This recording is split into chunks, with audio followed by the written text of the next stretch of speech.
Olá, meus irmãos e amigos, graça e paz. Eu sou o pastor Jackson. Eu quero iniciar hoje com os irmãos uma série muito especial de estudos sobre a Confissão de Fé de Westminster, um dos documentos teológicos mais importantes da história da Igreja Protestante. Há mais de 7 anos eu tenho estudado com profundidade a Confissão de Fé de Westminster, buscando compreender não apenas o seu conteúdo, mas também o contexto histórico, bíblico e teológico em que a Confissão de Fé foi escrita. E ao longo desse tempo eu tenho me dedicado a me especializar nessa confissão, que representa de forma muito fiel a teologia reformada histórica. Por isso eu decidi iniciar aqui no canal uma série de estudos sobre todos os capítulos da Confissão de Fé de Westminster, e a ideia é caminharmos capítulo a capítulo, explicando o ensino bíblico presente na confissão, o contexto histórico da reforma e a aplicação para a igreja de hoje. E hoje nós começaremos exatamente pelo capítulo 1, que vai tratar da Escritura Sagrada. Eu tenho aqui uma versão da Confissão de Fé de Westminster mais resumida, tem também uma versão da Confissão de Fé comentada por Rodney, um texto mais grosso, né, da Confissão de Fé de Westminster, né?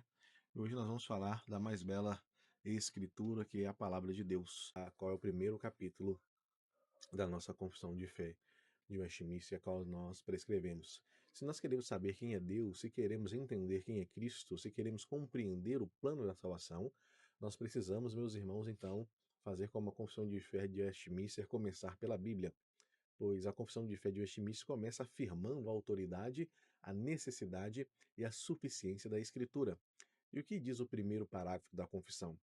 Meus irmãos, o primeiro parágrafo afirma o seguinte: vou fazer um resumo breve aqui, que diz que Deus se revela na natureza e Deus se revela na providência, mas essa revelação não é suficiente para salvar o homem. Por isso, Deus decidiu revelar-se de uma maneira especial e posteriormente fazer com que essa revelação ela fosse escrita, dando origem à Escritura Sagrada. Esse parágrafo apresenta uma doutrina muito importante, a doutrina da revelação. Primeiro nós vemos a revelação natural de Deus. A confissão de fé nos ensina que Deus se revela naquilo que chamamos de revelação natural. Essa revelação acontece de duas formas principais: na criação e na consciência humana. A própria Bíblia afirma isso no Salmo 19, nós lemos o seguinte: os céus proclamam a glória de Deus e o firmamento anuncia as obras das suas mãos. O que o salmista está dizendo quando ele diz que a criação fala sobre Deus? Quando nós olhamos para o universo, meus irmãos, nós olhamos a complexidade da vida, a ordem da natureza. Quando nós olhamos para a beleza da criação de Deus, nós percebemos evidências claras de um Criador que criou todas as coisas. O apóstolo Paulo afirma em Romanos 1, ele diz que os atributos invisíveis de Deus, o seu poder eterno e a sua divindade, podem ser percebidos nas coisas criadas. Por isso, Paulo conclui: os homens são indesculpáveis. Ou seja, ninguém poderia dizer no dia do juízo: eu não sabia que Deus existia, porque a criação inteira, meus irmãos, aponta para Deus. Deus também se revela, conforme diz a Confissão de Fé de Westminster e a Palavra de Deus, Deus se revela na consciência humana, que é outra forma de revelação natural, que é a consciência humana. Romanos 2 afirma que a lei de Deus ela está escrita no coração do homem. Mesmo povos que nunca tiveram acesso à Bíblia possuem uma consciência moral. Por exemplo, quase todas as culturas da história reconhecem coisas como assassinar, roubar, mentir, trair. Essas culturas, mesmo não conhecendo a Bíblia, reconhecem que esse tipo de atitude é uma coisa errada. Isso acontece porque existe dentro do ser humano um testemunho moral. Esse testemunho é parte da revelação de Deus. Deus gravou no coração humano o senso básico daquilo que é certo e daquilo que é errado. O problema da revelação natural, agora que nós precisamos entender que é algo muito importante, embora essa revelação natural mostre que Deus existe, ela não é suficiente para salvar ninguém. A natureza mostra que Deus é poderoso, pois ele criou todas as coisas. A consciência mostra que existe um padrão moral para todas as coisas. Mas nenhuma dessas coisas responde perguntas essenciais como: quem é Deus verdadeiramente? Como o homem pode ser salvo? Quem é Jesus Cristo? Como nós podemos receber perdão dos pecados? A criação não explica o Evangelho, a consciência não revela a cruz de Cristo. Por isso, Deus decidiu revelar-se de uma forma maior e mais clara. E a revelação especial que a Escritura é aqui que entra aquilo que chamamos de revelação especial. Deus falou por meio dos profetas, por meio de sonhos e visões, por meio de revelações diretas, e finalmente, nesse tempo, após a vida de Cristo, ele veio falar por meio da Escritura.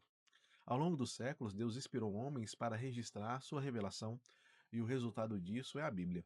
A Escritura Sagrada é, portanto, a revelação escrita de Deus, como afirma 2 Timóteo 3. Toda a Escritura é inspirada por Deus. A palavra inspirada significa literalmente soprada por Deus. Isso significa que, embora homens tenham escrito a Bíblia, o verdadeiro autor é Deus. A confissão explica três razões principais porque Deus revela-se através da escrita, da escritura. Primeiro, para preservar a verdade.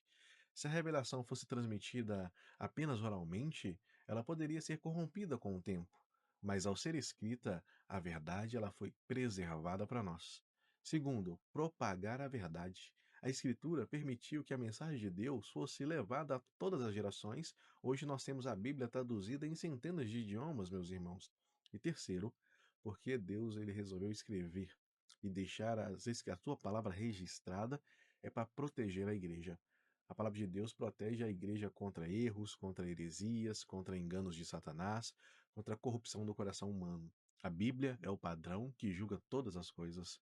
E a suficiência das escrituras pregada tanto pelos reformadores, sola escritura ou tota escritura, um dos pilares da teologia reformada é a suficiência da escritura, e isso significa que tudo o que nós precisamos saber para a nossa salvação, para chegarmos à fé, à vida cristã, tudo isso está revelado na Bíblia. Nada precisa ser acrescentado a ela. Por isso, os reformadores eles proclamaram o famoso princípio de sola escritura, somente ou tota escritura, toda a escritura. A Bíblia ela é a autoridade final para a igreja. Não são tradições humanas, experiências espirituais, visões e sonhos, novas revelações, não. A autoridade final é sempre a palavra de Deus. Meus irmãos, uma pergunta importante começa a surgir aqui. Como nós sabemos que a Bíblia é então a palavra de Deus? Existem muitos argumentos arqueológicos, argumentos históricos, argumentos proféticos, mas a confissão de fé ensina algo muito profundo. A certeza final de que a Bíblia é a palavra de Deus vem do testemunho interno do Espírito Santo. O Espírito Santo, ele testifica ao nosso coração que a Escritura ela é verdadeira. Foi isso que aconteceu com os cristãos de Tessalônica. Paulo diz: recebestes a palavra não como palavra de homens, mas como a palavra de Deus. Meus irmãos, eu quero encerrar este estudo com algumas aplicações muito importantes para nós. A igreja, primeiro, né, que a igreja precisa voltar para a centralidade da Bíblia. Nós vivemos um tempo em que muitas igrejas estão trocando a escritura por experiências, por revelações, sonhos, visões, opiniões humanas, entretenimentos religiosos, mas a igreja verdadeira sempre será uma igreja firmada na palavra de Deus. Segundo, nós precisamos conhecer profundamente as escrituras. Infelizmente, muitos cristãos hoje frequentam a igreja, participam de eventos, cantam louvores, mas não conhecem a Bíblia. A fé reformada sempre foi a fé de um estudo profundo da palavra de Deus. Terceiro, a Bíblia é suficiente para guiar a nossa vida, meus irmãos. Você não precisa de novas revelações, você precisa conhecer melhor aquilo que Deus já revelou. Na Bíblia nós encontramos direção, nós encontramos consolo, nós encontramos correção, nós encontramos esperança, todas as promessas de Deus para nossas vidas. Quarto, a Escritura aponta para Cristo. O objetivo final da Bíblia não é apenas transmitir informação. O objetivo é revelar Jesus Cristo como o próprio Senhor disse: examinais as Escrituras e são elas que testificam de mim. Toda a Bíblia aponta para o nosso Salvador, Jesus Cristo. Meus irmãos, concluindo, a confissão de fé de Westminster começa com a Escritura, porque sem a Escritura nós não conheceríamos o Evangelho. Sem a Bíblia não conheceríamos Cristo, não entenderíamos o pecado, não saberíamos o caminho da salvação. Por isso, a Igreja Reformada ela sempre afirmou a palavra de Deus é o fundamento da nossa fé. Nos próximos estudos, nós vamos continuar caminhando pela Confissão de Fé de Westminster, analisando cada capítulo e compreendendo como essa confissão resume de maneira fiel o ensino das Escrituras. Que Deus nos dê amor pela palavra de Deus, que Deus levante uma geração e conheça profundamente a Escritura. e que a igreja volte a ser edificada sobre o fundamento dos apóstolos e dos profetas, sendo Cristo a pedra angular. Que Deus abençoe a sua vida.